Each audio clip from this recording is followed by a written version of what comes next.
Well, good evening. Welcome to the DBS Sports. I am Kenson Casimir. We begin tonight with school sports. The 2018 Inter-District Primary School Championship got underway on Wednesday. The event took place at the Darren Sammy Cricket Grounds. Now, schools from 8 districts participated in the event in the hopes of becoming ultimate champions.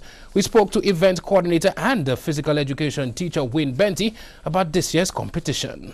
St. Lucia, guess what? We are at the Boston Cricket Grounds. I am here with Benty. He is technical director. Right now we're having the inter-primary school sporting competition. So good morning to you. How are you feeling today? I'm doing well, thank you. Great. Now we're excited to be here. You know, recently we saw the inter-secondary schools competition. Now we're at the primary school level. So tell us how you feel about how things have been unfolding today. Well, we started off a bit late, but however, it's going very well. The trainer eager and excited, and you're seeing young, fresh talent coming out, lots of skills, so I'm very excited as to what is going on today. Great. Now, you are technical director, so just tell us a little bit of what that entails. Oh, well, actually, I'm the mid director, ensuring that the event runs smoothly. Any hiccups that I have to take care of, the coaches or the athletes have any problems, I just have to see that I solve it immediately so that the events flow smoothly. Well, among the top athletes at this level is, of course, Naomi London. The young female sprinter from District 6 dominated the sprint events on the track. Mr. Benty spoke to how this activity aids in talent identification and development in the sport. Well, I'm excited. And reason being, you know, you find the PE teachers and the coaches within the various districts go out, train the children. However, there's so much more that can be done in the sense of providing that support, parental support. The crowd's a bit lacking in terms of that support on that end, but the persons that are there really going out and support their districts, which is good. And in addition to that, I just find we, in terms of corporate sponsorship, could be more out there because, for example, for the inter-sec, we had the tents giving the children a lot of drinks, but for the inter-primary, we hardly seen people here, and we need the support for those persons so when they go out into the secondary school, they could produce better results. Well, another outstanding athlete at this competition was a middle distance runner, Cassian Jabatis. The athlete from District 8 won the 600 meters. Mr. Benty was satisfied with the day's proceedings. Well, inspiration for sure and motivation. And I'm happy that Julian is here, especially so she could go around, you know, just encourage the children to do well and show them that there's hope in track and field and they can do their very best to succeed. Well, 7 districts attempted to dethrone defending champions. District 6 will give you the final results as soon as they are made available. Now, Team St. Lucia is hopeful that this year will be their best showing at the annual Carifta Track and Field Championships. The team led by Leon Hesse's Julian Alfred will be leaving the island on Thursday to head to the Bahamas. We met up with the Cuthbert Modest coach Alfred at the 2018 version of the Inter-District Schools Championships. She first of all gave her impressions of the primary school event. Well, going into the championship, it was a tough one. Because I doubt myself a lot because I always want to do good, I always want to go after my goal. And then I keep on thinking, I keep on worrying about whether I'll do good, whether I'll not do good. So going to the championship, I was faced with a sports psychologist. He helped me and prepared my mind for the championship. On the day, like, I was so confident because I came into the championship with the fastest time. That's 11.53, my personal best, and a national junior record. Also, as the finals came closer and closer, I started doubting myself again. So there were a few of my teammates who was around, and they were saying that I have it, I can do it and stuff. And then I stepped to the line, I smiled, which helped me relax a lot. And it was actually my first time smiling before race. And it never happened before, and the first time I actually did it helped me during my race. And after that race, I mean, I became the most happiest person. I couldn't believe it.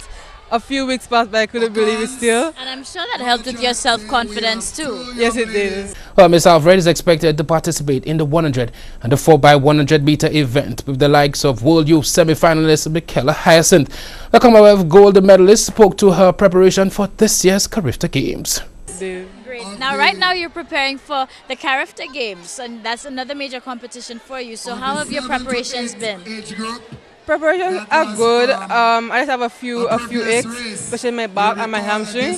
But preparations are good. Mentally, I'm stronger, and I'm ready for the competition. Great. Now, just again for the benefit of anybody who may not be aware, what is your sporting discipline?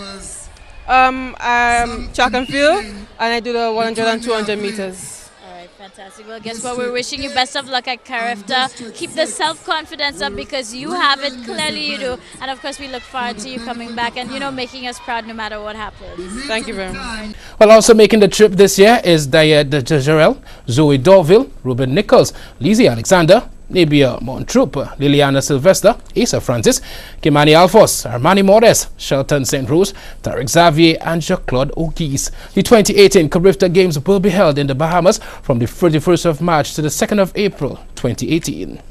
Now, in local cricket, the St. Lucia Cricket Association's Under-19 Cup continues this weekend with matches at the Balata, Pi, Grosley and the Vieux Fort playing fields.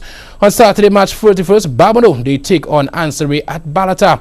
On Sunday, April 1st, Monrepo, they play Choiseul at Pi. On Monday, April 2nd, Soufrière, they come up against the Vieux Fort at the Philippe Marseille Grounds, while Grosley, they play South Castries at Grosley.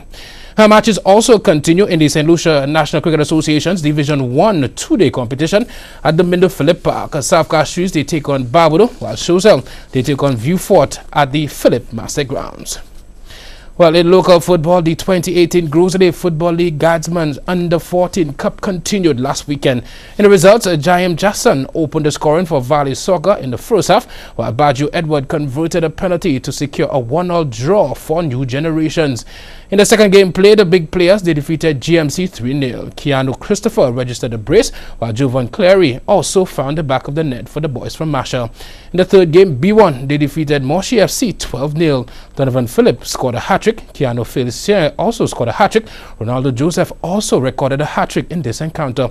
Joshua LaForce also got on the score sheet, while female player Harmony Louise was also on the score sheet for the team from the capital of Castries. On Sunday, 25th March, FC Pioneers, they defeated New Generations 2-0. Goals from Nakim Joseph in the 60th minute and Marlon Nurse in the 44th minute of play secured their victory. We spoke to goal scorer Marlon Nurse. Today, I know it was a tough match, but we had to do our best, cooperate together.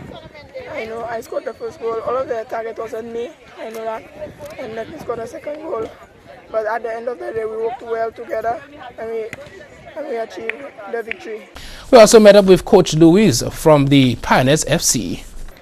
Well, we have been for a few years the champion of the Guardsman tournament, and we will continue being that for a long time.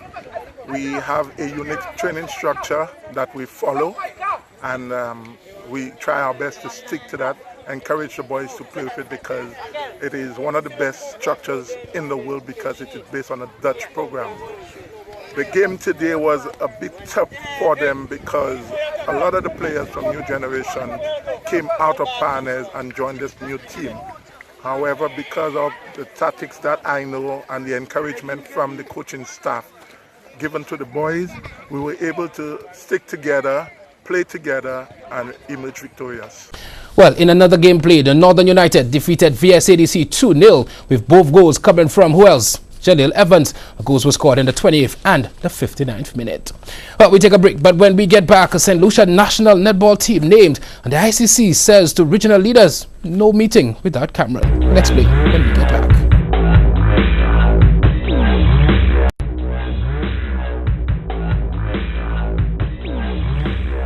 Welcome back.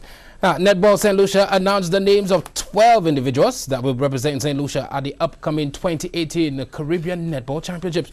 The team includes Cyan Allen, Priscilla Ambrose, Carissa Augustine, Malika Destang, Shanika Dupree, Dasha Eugene, Renala Francis, Raquel John, Bernette Joseph, Megan Nestor, Mia Peter, and Jemiah Sonson. The team will be managed by DeSilva Flotton, will be coached by Shem Maxwell, while Forshey Sharks' very own Vern Alexander will serve as assistant coach.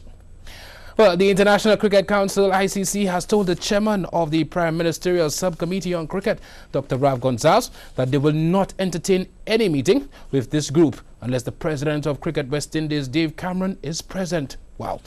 Dr. Gonzalez, the Prime Minister of St. Vincent and the Grenadines, had returned to the ICC asking for a meeting with the World Cricketing Body during the upcoming Commonwealth Heads of Government meeting in England from April 18th to the 20th. Now, in response to the Prime Minister, the letter reads, and I quote, "The ICC is amenable to a meeting with the Prime Ministerial Subcommittee on Cricket at a convenient date, but since Cricket West Indies is a member of the ICC is firmly of the view that the meeting should not take place without the attendance of the chairman of Cricket West Indies, that's Mr. Dave Cameron," end of quote. Well, reports are that Cameron is a highly respected member of the ICC, and the ICC will no way snub him to meet with the subcommittee since they want to discuss West Indies cricket, and it's only fair, they believe, that Cameron sits in. Well, Captain Steve Smith and Vice Keeper David Warner have been banned for the year by Cricket Australia over the recent ball tampering in South Africa. Cameron Bancroft, who carried out all the cheating, was given a 9-month ban. The three had already been sent home from Australia's tour before a fourth test begins on Friday amid widespread condemnation stretching beyond the sport. Smith, 28, and Bancroft, 25, have also been suspended from captaining Australia for at least the next 2 years. Warner, 31, will not be considered for any team leadership positions in the future, Cricket Australia said. Well, finally, Isaiah Thomas will undergo arthroscopic surgery to his right hip on Thursday, the Los Angeles Lakers announced. The point guard Thomas missed the Lakers' last 2 games due to hip soreness and is now expected to sit out their final 9 matches of the regular season. Sad.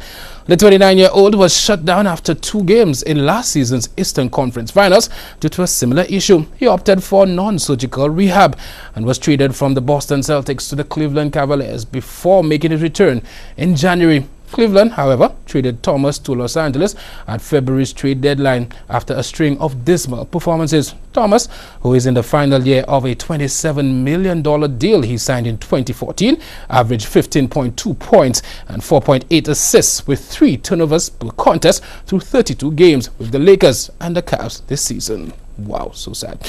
As sports, the DBS News continues after the break.